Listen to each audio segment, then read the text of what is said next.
بسم الله الرحمن الرحيم. إن الحمد لله نحمده ونستعينه ونستغفره ونعوذ بالله من شرور أنفسنا ومن سيئات أعمالنا. من يهده الله فلا مضل له ومن يضلل فلا هادي له، وأشهد أن لا إله إلا الله وحده لا شريك له، وأشهد أن محمدا عبده ورسوله. بلغ الرسالة وأدى الأمانة ونصح للأمة وكشف الله به الغمة وجاهد في الله حق جهاده حتى أتاه اليقين، وإن على ذلك لمن الشاهدين. أما بعد، فإن أصدق الحديث كتاب الله تعالى، وخير الهدى هدى محمد صلى الله عليه وسلم، وشر الأمور محدثاتها، وكل محدثة بدعة، وكل بدعة ضلالة، وكل ضلالة في النار. نسأله سبحانه وتعالى بمنه وجوده وكرمه أن يجيرنا وإياكم من عذابه يوم يبعث عباده.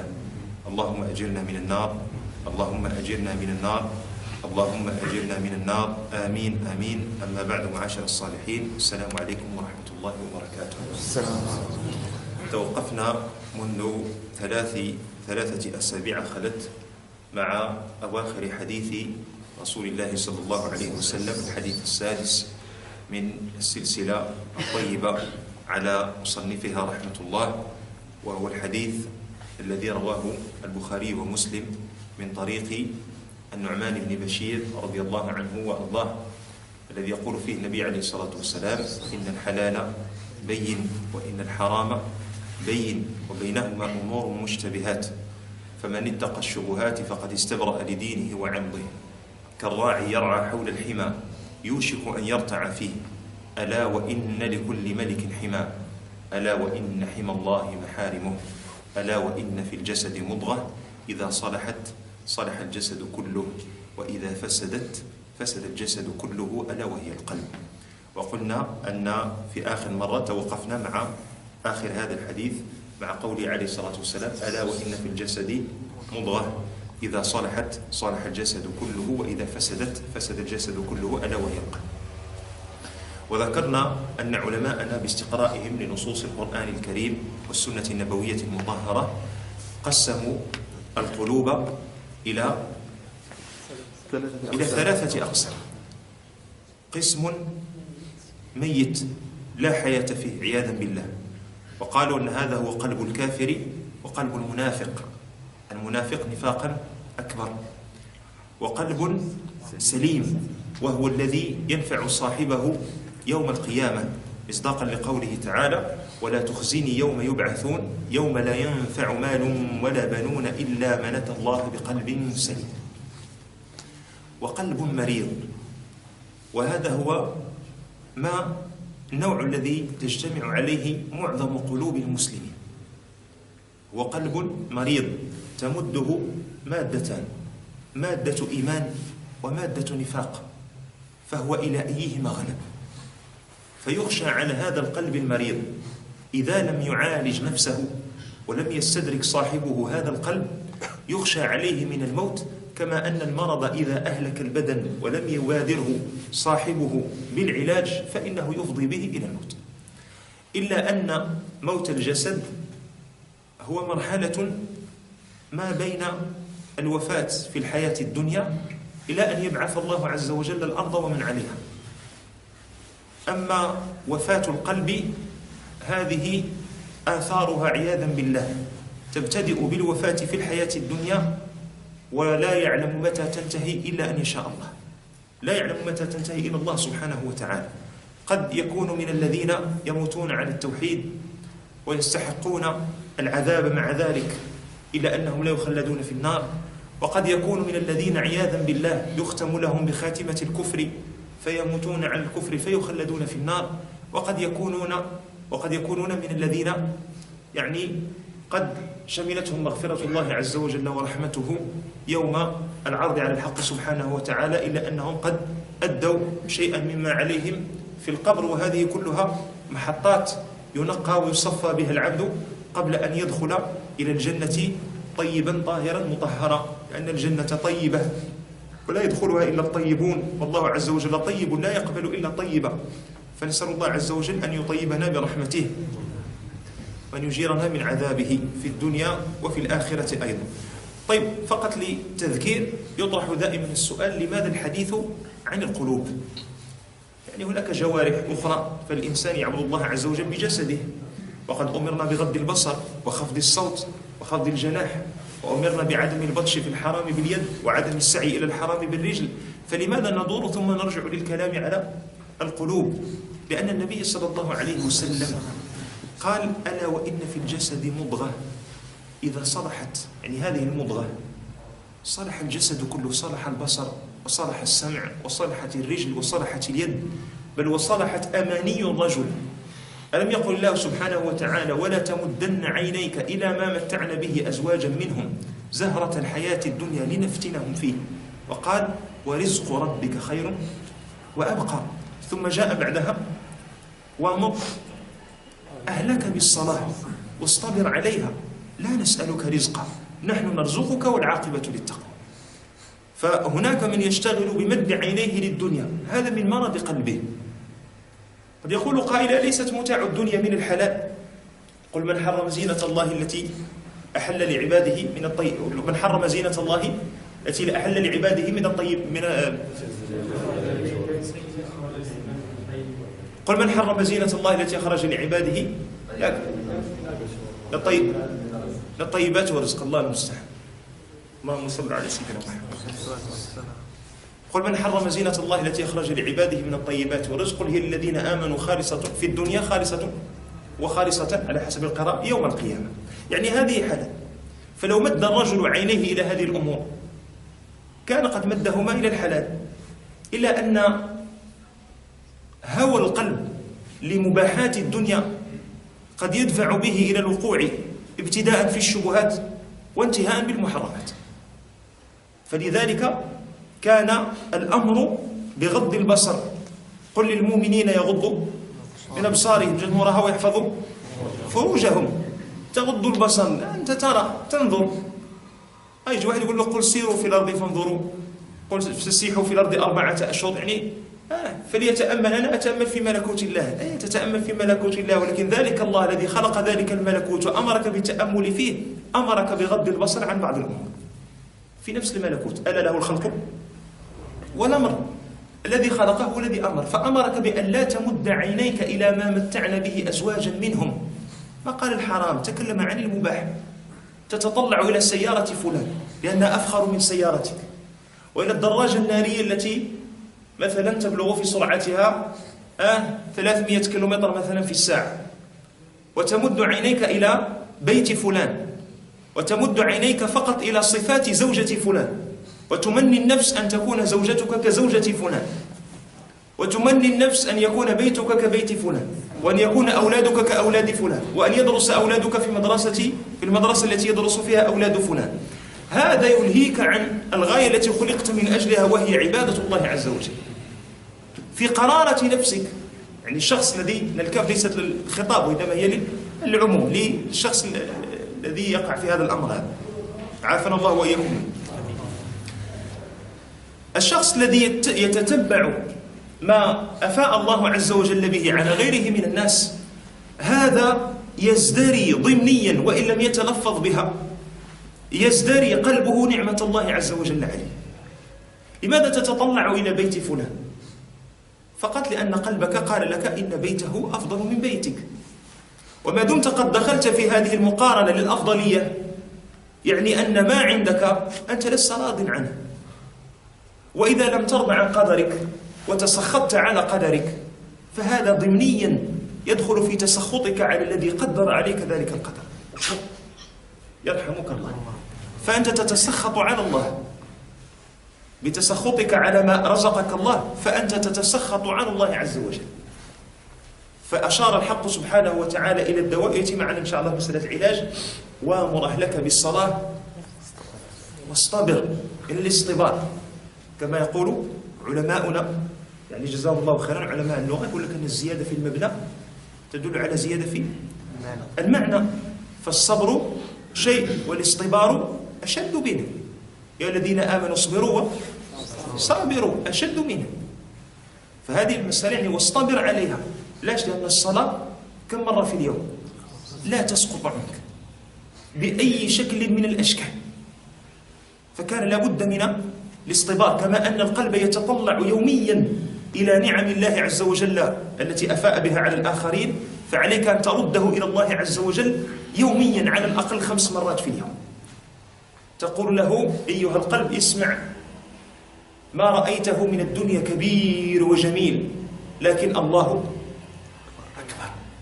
ترده إلى ربه فينكسر. تأتي معنا إن شاء الله في وسائل العلاج. قلنا أن الحديث عن القلب يكتسب أهمية خاصة لمجموعة من الأمور. أولا أن الله سبحانه وتعالى أمر بتطهير ذلك القلب وتنقيته وتزكيته، بل جعل الحق سبحانه وتعالى من الغايات الكبرى للرسالة التي أرسل بها النبي صلى الله عليه وسلم تزكية الناس. والذي أرسل في الأميين رسولا منهم يتلو عليهم زيد هذيك ويزكيه.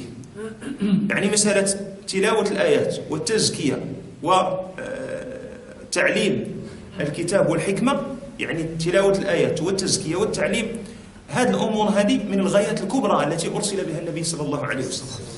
ولا تكون التزكية إلا بتزكية القلب. لا يؤمن أحدكم، لا يستقيم إيمان أحدكم حتى يستقيم قلبه، ولا يستقيم قلبه حتى يستقيم لسانه. علاقات بينية هذه الأمور.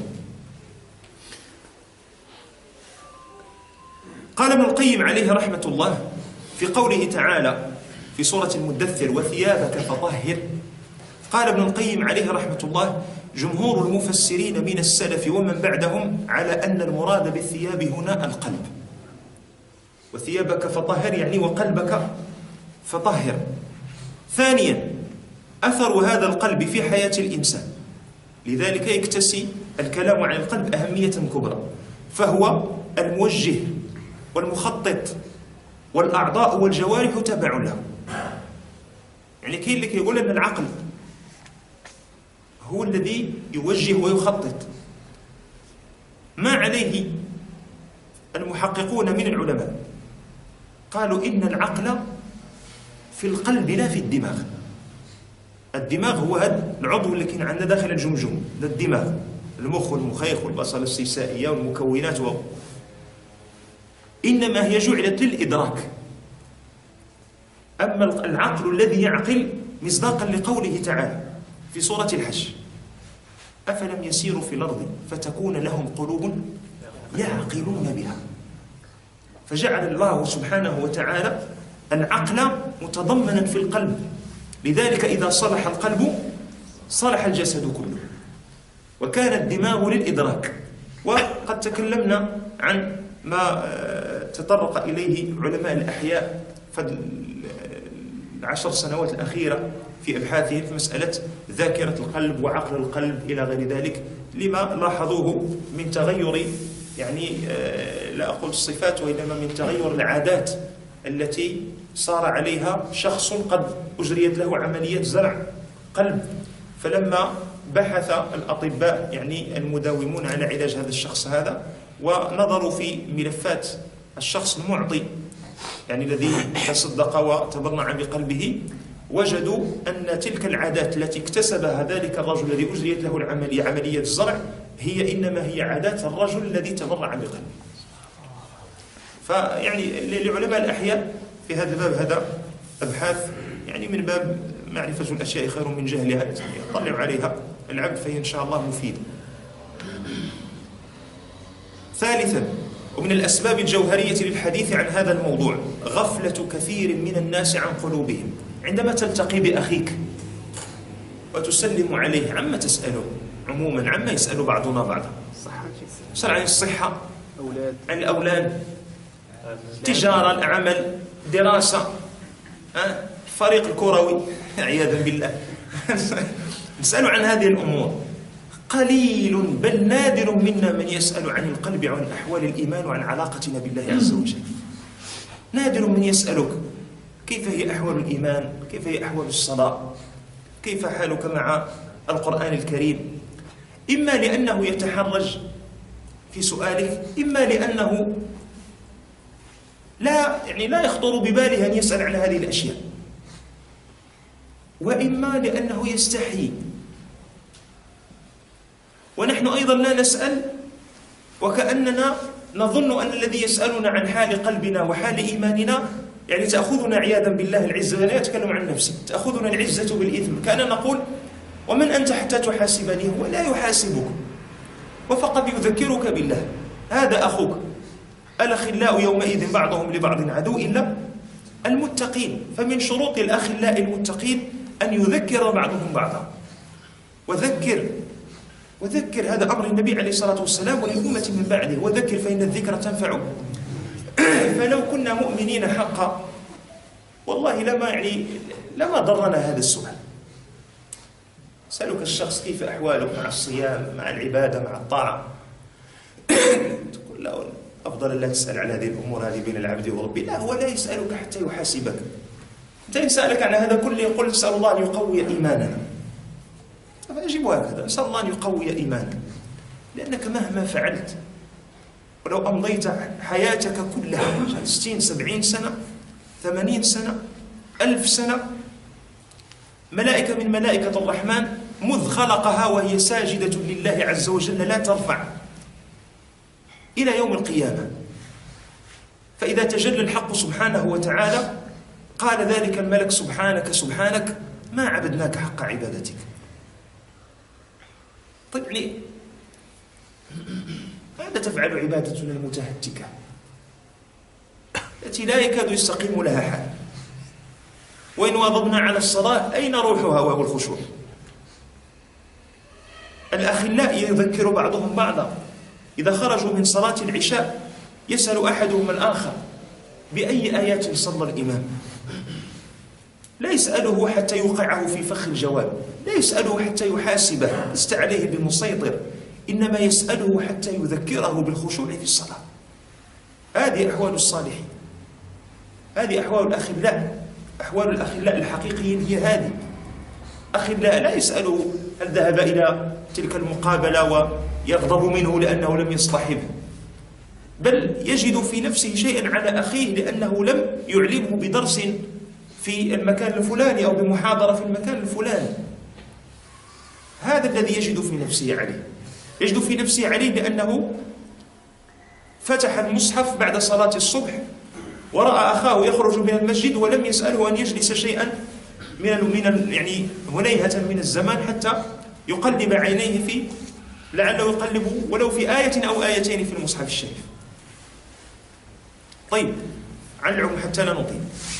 رابعا أن كثيرا من المشكلات بين الناس وبالأخص يعني في هذا الزمان الذي ابتلي به طلبة العلم، يعني من نحسبهم إن شاء الله على خير، يعني نتعلم منهم ونأخذ منهم الشيء الكثير، ابتلي يعني كثير منهم بمشكلات تعتري قلوبهم، إما من حسد، إما من غل، إما من حظ نفس، إما من حب ظهور، ونسأل الله العفو والعافية. فصرت تجد الشاب لم يمضي في مسجد من مساجد الله 4 أو 5 أشهر ثم صار له موقع وصار له ما شاء الله صفحة خصصها، هذا ليس عيبا ولكن خصصها لما؟ خصصها للطعن والتجريح في العلماء. عجيب. من أنت؟ سفيان بن عيينة، يحيى بن معين، من أنت؟ البخاري، الإمام أحمد. هذا مسألة هذه عيب، الله المستعان. ابتلينا بها في هذا الزمان مع أشخاص سألتهم عن نواقض الوضوء قالوا هذا ليس بالمهم. يقول لك ماشي مهم هذه المسائل، مهم هو العقيدة والتوحيد. طيب عقيدة وتوحيد لم تترجم إلى عبادة، شنو يعني؟ وهذا ليس بالمهم. نواقض الوضوء تجريحك في العلماء هذا مهم. راه أناس جعلوا الولاء والبراء في أشخاص، ما بقاوش دايرين الولاء والبراء في الله، لو دايرين الولاء والبراء في أشخاص، والأشخاص مهما علا كعبهم فلهم زلات. ما دورنا نحن في زلات العلماء؟ كتمها وسترها. إن الله عز وجل أمر بالصفح والمغفرة عمن وقع في عرض رسول الله صلى الله عليه وسلم من المسلمين. حسان بن ثابت مع سيدنا أبو بكر رضي الله عنه، مصطح رضي الله عنه مع سيدنا أبو بكر رضي الله عنه. ومن اللي وقع في عرض السيدة عائشة ليس طعنا فيها، ولكن لسانه تداول الكلام الذي روج له المنافقون. فقال أبو بكر يعني لا أنفق عليه بعد اليوم، وكانت بينهما قرابة، وكان مصطح فقيرا. فأنزل الحق سبحانه وتعالى قوله وليعفوا وليصفحوا ألا تحبون أن يغفر الله لكم؟ طيب نأمر بالمغفرة والصفح عمن وقع في أعراض المسلمين وقوعا بينا جلد مصطح في القضية حد القدر، فما بالك بعالم من العلماء؟ وفتن الآن يعني فتن خطيرة، يعني الناس تخلطت عندهم الأمور الشرعية بالأمور السياسية بالأمور الاجتماعية بالأمور الاقتصادية. يا أخي